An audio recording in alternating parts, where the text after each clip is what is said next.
So today we're going to show you some Zoom tricks. We're going to start by going to the Chrome Web Store and downloading an extension called Zoom Scheduler. This is going to really make our Zoom life a lot easier. So there it is. I'm going to add it to Chrome, add the extension. Okay, so I will now have a button up here, but when I go to my calendar, I'm going to hit refresh just to make sure it took.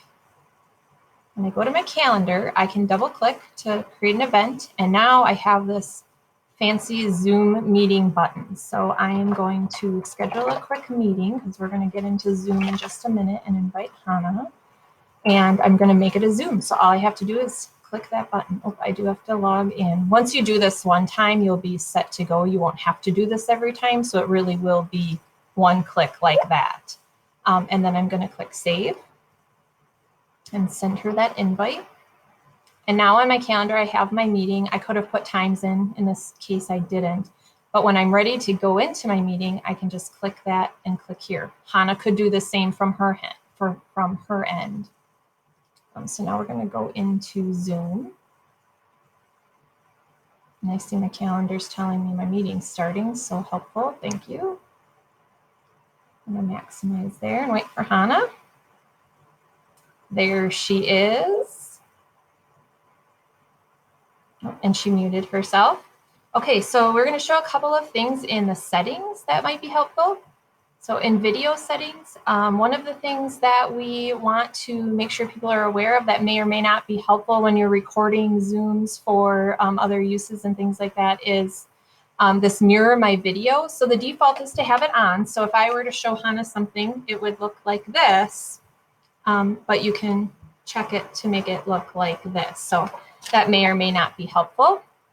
The other one that I am a big fan of is touch up my appearance. So this is what I look like without that. And you can see I'm a little warm, probably because I have this warm Santa hat on. But if I touch up my appearance, that's going to just soften my edges a little bit. So that's super helpful. One of the other things that's really great if you're attending a meeting and you don't have to do a lot of talking and you're generally on mute is once I mute, you can see I'm muted here. Right now, I am holding the space bar to temporarily unmute myself to make a quick comment. And when I release it, I will be re-muted.